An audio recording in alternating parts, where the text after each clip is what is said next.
Hello दोस्तों, welcome to my channel. और मेरा नाम सूफियान और मैं आपके लिए इंग्लिश ट्रांसलेट करने के लिए, इंग्लिश बोलने के लिए एक बहुत ही बेहतर वीडियो लेकर आया हूँ। बहुत से लोगों की शिकायत होती है कि सर हमने ग्रामर सीख ली है मगर हम उसका इस्तेमाल नहीं कर पा रहे हैं, कि उसे कम जो वर्ड्स होते हैं वो कंबाइन नहीं कर पाते हैं, कि उन्हें कैसे कंबाइन करें। हमने वर्ड्स की मीनिंग भी जान लेते हैं, उसके बाद भी कम्बिनेशन नहीं कर पाते हम वर्ड्स का, कि उसे पूरा जोड़कर एक हिंदी में ट्रांसलेट कैसे करें, कैसे उसका मतलब निकालें। और इसी वजह से वो स्पीक भी नहीं कर पाते हैं, कि बस ग्रामर में अटक जाते हैं। कभी सोचते हैं हैव कहाँ पे लगाएं, हैज़ कहाँ पे लगाएं। तो इसी चीज़ को समझाने के लिए मैं आपके लिए वीडियो लेकर आया हूँ। उम्मीद करता हूँ आपको ये वीडियो पसंद आएगी। पसंद आया तो लाइक करें, शेयर करें, सब्सक्राइब करें। ठीक है दोस्तों, चलिए स्टार्ट करते हैं अपनी वीडियो वक्त को ज़ाया ना करते हुए। आज ये स्टोरी पढ़ेंगे हम, द जार ऑफ वॉलनट्स। आप सभी जानते होंगे वॉलनट्स मीन्स अखरोट। अब यहाँ पे एक वर्ड है जिसे ऑफ, इसकी कई मीनिंग होती हैं।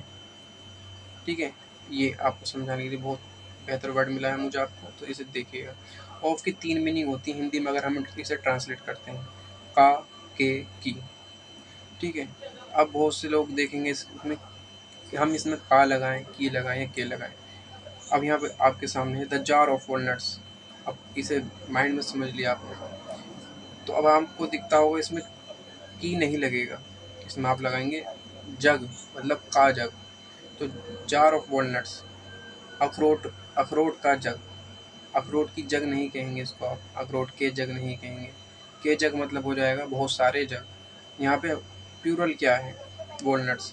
तो अखरोट का जग इस सिंगल वर्ड्स के लिए इस्तेमाल होता है, का।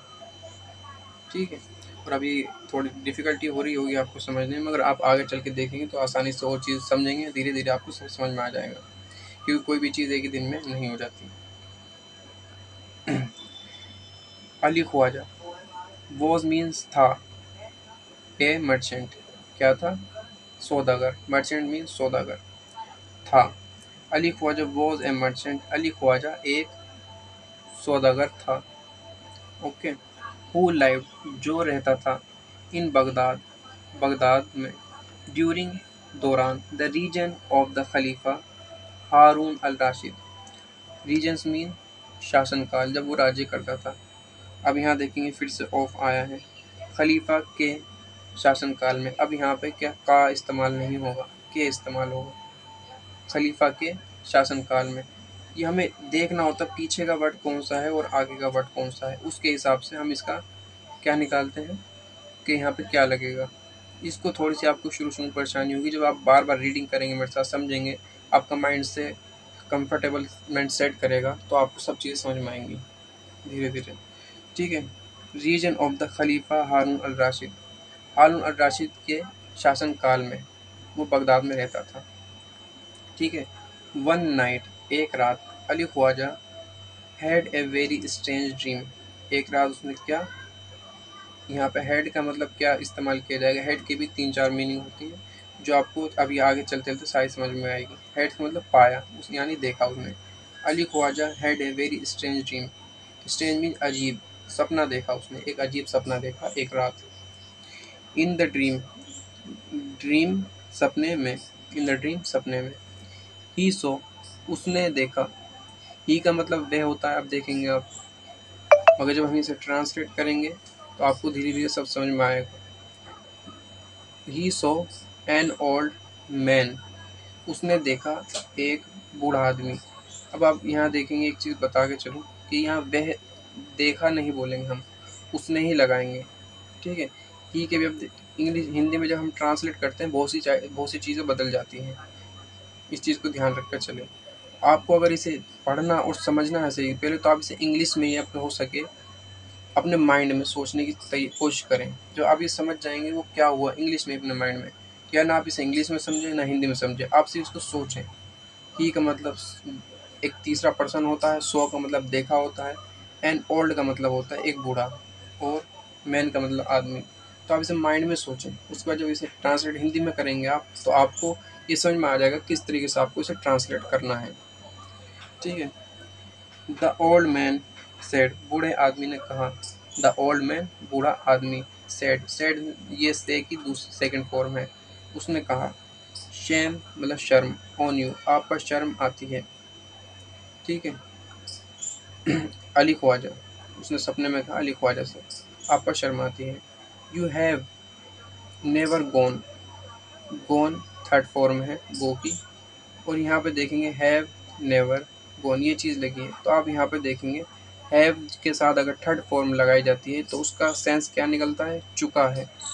यू हैव नेवर गॉन, अब आप यहाँ पे ग्रामर आपने सीखी होगी तो आप क्या देखेंगे कि हैव गॉन चुका है, बस ये ध्यान देंगे आप। ठीक है। यू हैव नेवर ओन आप कभी जा चुके नहीं हैं। आप इस तरीके से इसे हिंदी में ट्रांसलेट करने की कोशिश करेंगे। तुम कभी नहीं जा चुके हो पिलिग्रिमेज टू मक्का, तुम कभी भी पिलिग्रिम तीर्थ याद रख लें मक्का नहीं जा चुके हो। आप इस तरीके से ट्रांसलेट करने की कोशिश करेंगे जो हमें समस्या पैदा कर देता है।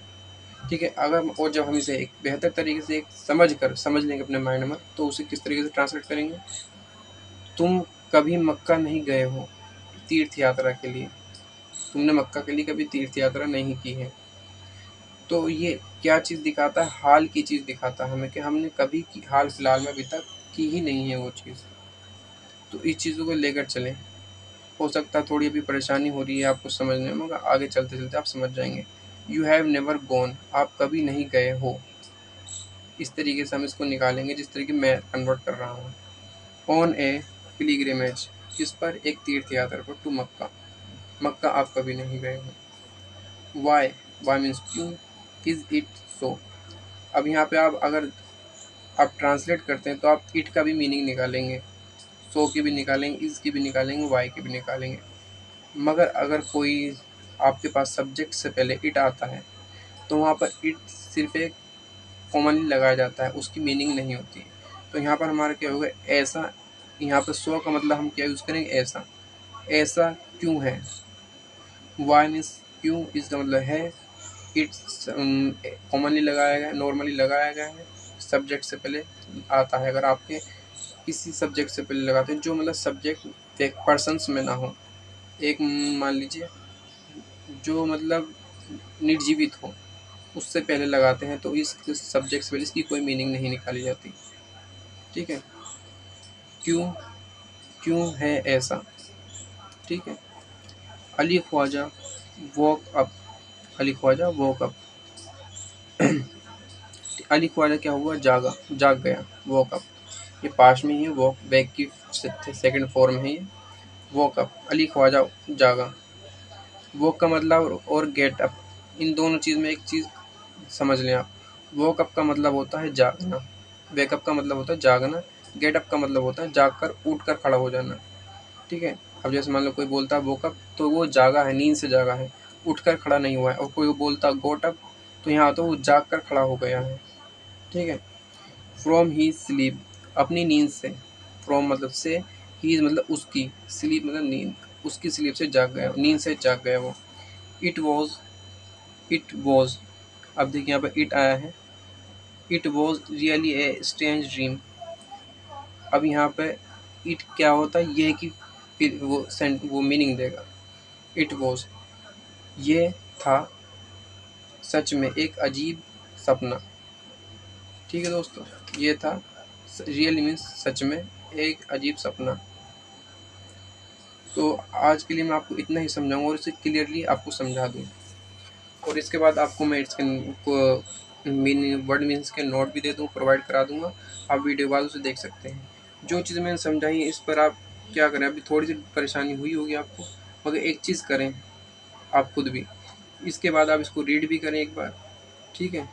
रीड करने के बाद इसे समझने की कोशिश करें खुद से। धीरे धीरे जब आप ये चीज़ करेंगे तो आपको, अभी तो मुझे लगता है आपको समझ नहीं आया होगा, शायद समझ गए हैं कुछ लोग तो, मगर धीरे धीरे जो मैंने चीज़ की है मेरे लिए बहुत बेहतर है। मुझे तो इसी चीज़ से मैं समझा हूँ, पढ़ा हूँ, तो मुझे ये चीज़ समझ में आती है। थोड़ी सी कोशिश आप भी करें, आपको भी फ़ायदा होगा। ठीक है। Okay friends, thank you for watching my video, please subscribe my channel. और मैं आपको नोट्स प्रोवाइड करा दूँगा इसके आगे वर्ड्स मीनिंग के। ठीक है।